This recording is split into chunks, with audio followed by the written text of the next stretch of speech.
With the hangman right here, someone here is pinag-iisipan niyang mabuti yung desisyon niya or baka gagawa pa lang siya ng desisyon. Basta pinag-iisipan siya ritong mabuti, 'no? Ayan, oh. Parang nagse-spend siya rito ng time alone para makapag-isip, may pinag-iisipang mabuti or may nire-review, may ini-evaluate, may gano'n. Hmm.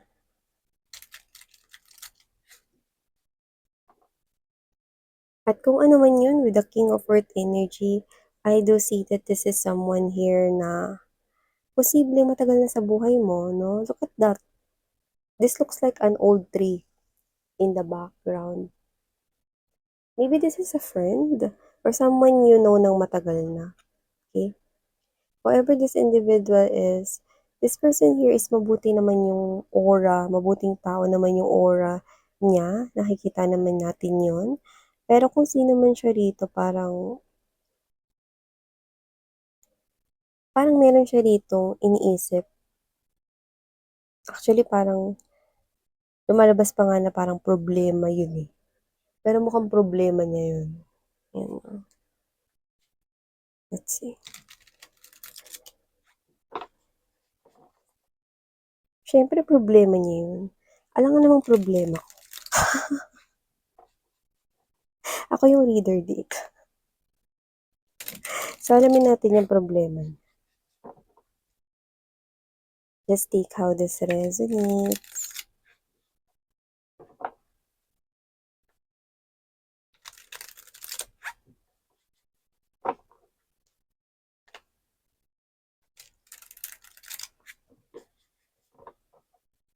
Okay. Let's go ahead and check this. Other infos.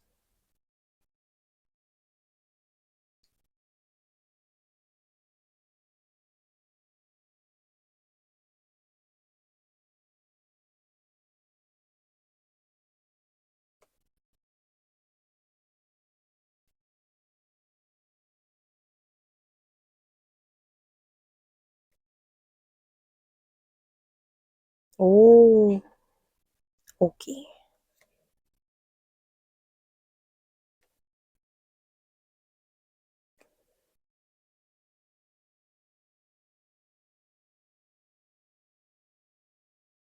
Okay.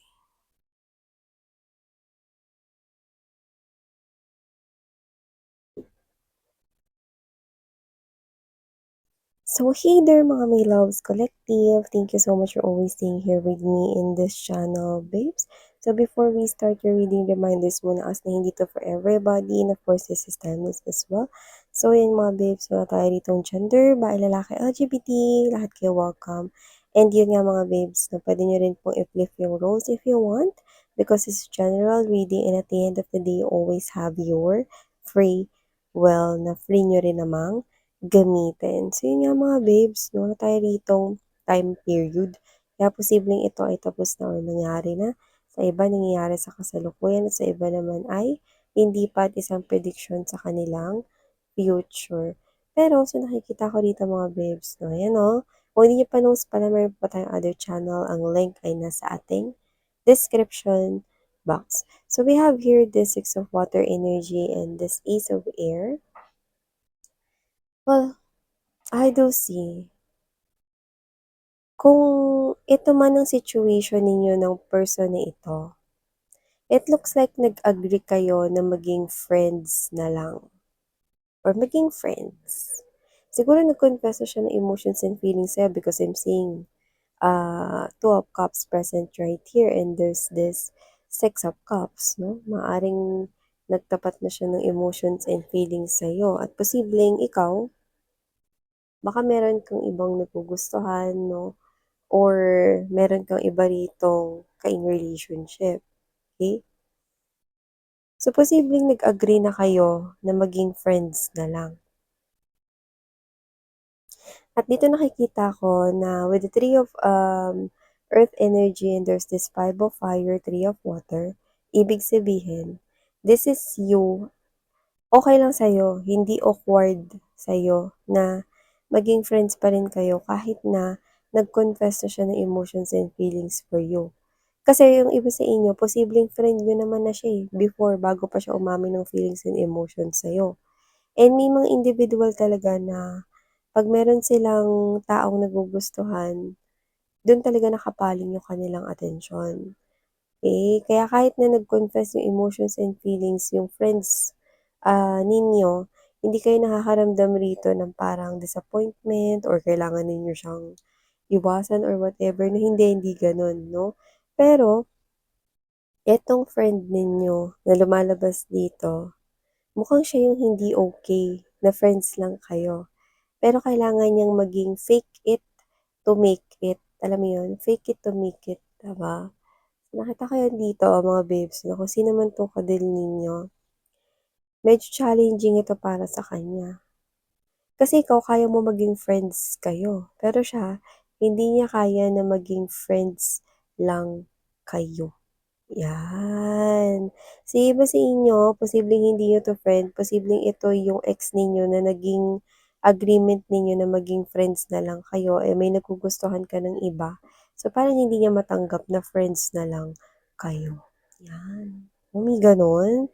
So, nakikita ko dito that with this two of water energy, nakikita mo, mahal mo naman 'tong person na 'to. Like mo naman 'tong person na 'to, pero iba nga lang, 'to fire energy 'no, and the queen of water. Mahal mo siya as a friend. Mahal mo siya bilang parang family member na, parang kapatid mo na, parang kapamilya niyo na, gano'n, 'no. With the Queen of Water energy, nakikita ko rito na ibang partnership yung nakikita mo, but not in a romantic way na nakikita niya sa'yo. Kasi iba talaga yung dream niya about you with this two of air energy and there's this dreamer, or the full card energy.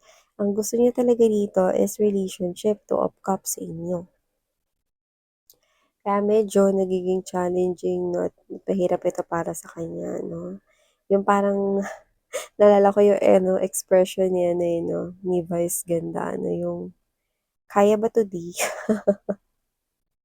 Kasi itong person na 'to na parang hirap na parang maitawid yung everyday na friends lang kayo, 'yan 'no.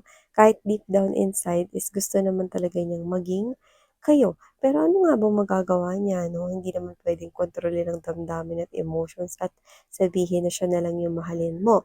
Lalo na kung may iba ka ditong minamahal or may iba kang nagugustuhan, 'di ba?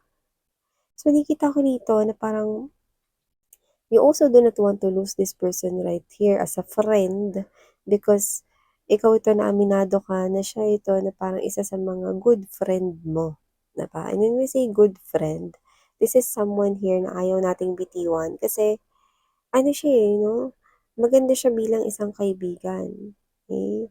Pero nagiging komplikado lang lahat kapag ang kaibigan, gusto ng maging kaibigan ka. Gano'n, oh. So, for a lot of people, they find it really awkward to stay, friend with someone na nanligaw sa'yo or nagkaroon ng feelings sa'yo 'no. But this is you, you do not mind, eh, na i-keep mo itong friend na 'to in your life. Not because nagiging greedy ka rito 'no, but because this is being agreed by both parties, okey? So, I think this person here, hindi ka din naman niya gusto ritong mawala sa kanyang life for good. Kaya siya ito na nagpa-siya na rin at posibleng sa kanya pa nga nanggaling yung parang puwede ba kahit maging friends na lang tayo? Or kahit maging friends na lang tayo ulit, ayan. So, gano'n 'no, gano'n yung nakikita ko dito.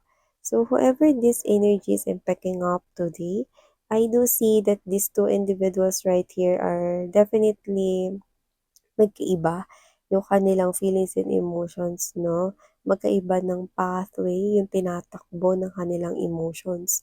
Sa'yo, okey lang na friend pa rin kayo or friends kayo 'no, pero sa kanya with the 5 of fire energy, dito 'no, parang nag-iisip siya rito na tama ba 'tong ginawa kong desisyon, pero ayoko rin naman mawala si collective sa'kin. Pero the more na iniisip ko at the more na nasa tabi ko siya, the more na nagki-crave ako at naglulong ako sa love na alam kong hindi mapapa sa akin. Yan, see? napaka-challenging sa part niya. Pero I think this person here is being silent about this, not telling this to you because with the two of air, he or she is closed off about this topic. Ayaw niya itong i-brought up at pag-usapan, no? I mean, pag-usapan ninyo. So, I do see that this person right here, challenging talaga tong friends na lang kayo or friends kayo dito, no? So, nag-agree kayo na maging friends, pero medyo nahihirapan siya rito. Pero nakikita ko that with this lover energy, seven of fire, king of air, alam mo yung parang tinatatagan niya yung loob niya, no? Kaya nga sabi ko sa inyo kanina, baka ang ginagawa niya is fake it to make it, no? Parang pinifake niya na lang na, sige, okay lang kahit friends, friends tayo, collective. Pero deep down inside, no? Parang, o sige, baka masanay din ako. Baka mawala rin yung feelings ko for collective. Baka matutunan ko rin na maging friends na lang kami at maging kontento na lang ako dun. Yan. So, with the King of Air energy, ito na yung ginagawa niya at pinaninindigan niya. Okay? Kasi alam niya na ito yung tamang desisyon. Hindi naman siya dito para manggulo. Kung sino man yung ka-in relationship mo, kung sino man yung nagugustuhan mo. Okay? Whoever this individual is, pinaninindigan niya na lang tong desisyon niya rito na maging friends kayo. Kaysa naman, mawala kayo ng tuluyan sa life niya. Yan. So, kahit na feeling awkward siya about this, at hindi siya ganun kakomportable or hindi talaga siya rito as in okay na friends lang kayo kasi with the lover's energy and there's this two of cups, ibig lang sabihin nito, this person here wants na maging more than friends kayo. Pero ayaw ka rin naman niya rito saktan, no, na parang ayaw niya rin naman na isipin mo rito na baka sinabi niya lang rito na maging friends kayo para gumawa siya rito ng paraan para mapansin mo siya more, mga gano'n, 'no? So, hindi. So, this person here, nakikita ko na kahit na parang mahirap, titiisin niya, 'no? Alam mo yung feeling kapagka brownout, ang init-init ta's gusto mo na mag-ilaw. Gusto mo na magkakuryente 'no, para umandar na yung electric fan niyo, aircon niyo, 'di ba? So, siya gano'n, titiisin niya na lang 'to, kahit na hindi siya rito komportable sa ganitong sitwasyon. Yan. Mahirap kasi talaga labanan yung feelings 'no, lalo na kapagka lagi ka niyang nakikita. Siya kasi lagi ka niyang nakikita, baka katrabaho mo rin 'to o baka kapitbahay or whoever this individual is 'no, the more na nakikita ka niya, the more na ginugusto ka niya. The more na nandiyan ka, the more na naglo siya for more. So, gusto niya dito ng more pa sa relationship ninyo. So, yun ang nakikita ko dito. Collective, 'no? Pero sa'yo okey lang talaga. Actually, nakatuon nga yung focus mo rito sa partner mo, kung may partner kang iba, in relationship sa iba, or may gusto kang iba, 'no? And this person here, hindi naman sa parang wala kang pakialam. You still want him or her na maging friends mo, pero I think hindi mo ino-open yung topic or hindi ka nagkukuwento about someone you like. Kasi alam mo na hindi pa siya okey about that. Okay. So, parang ikaw 'to na, ah, iniintindi or inuunawa mo lalo na kung sa kanya nanggaling yung agreement na maging friends na lang kayo, 'di ba? Eh, ayaw mo rin naman siya na parang mawala sa life mo just because nagkagusto siya sa'yo, 'di ba? So, you still want to be friends with this person here. So, yun yung nakikita ko dito. Parang feeling nitong tao na 'to 'no, is alam mo yung tug of war 'no, hilahan dito, 'di ba sa PE dati, i-group kayo ng dalawa tapos kabilang grupo, dito naman grupo, hihilahin niyo yung tali na yun 'no, 'yan. So parang gano'n, tug of war siya rito sa sarili niya rito 'no.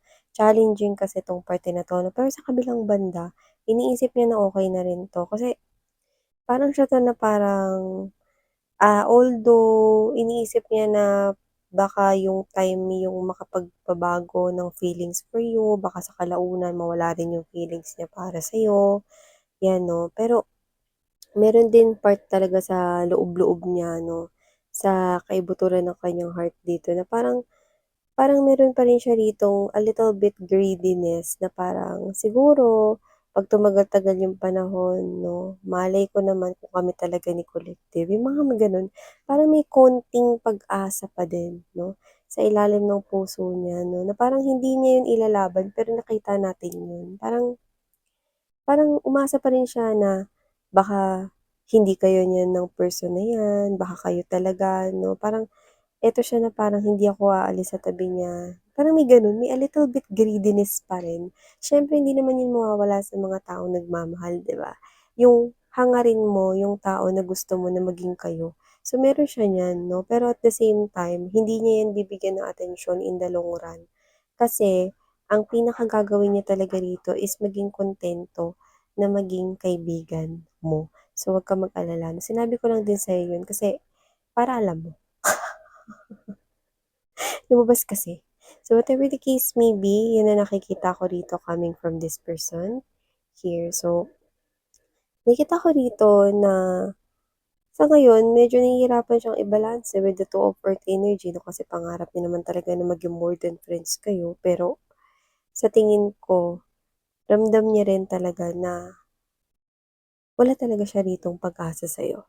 Lalo na kung meron ka ritong kakonek na iba. Whether kayo na nung kakonek mo na yan or hindi pa, basta alam niya rito, no, yung kanyang lugar pagdating sa puso mo.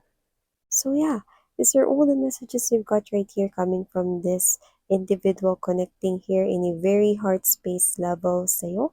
Thank you so much, Sarang Love and Light. And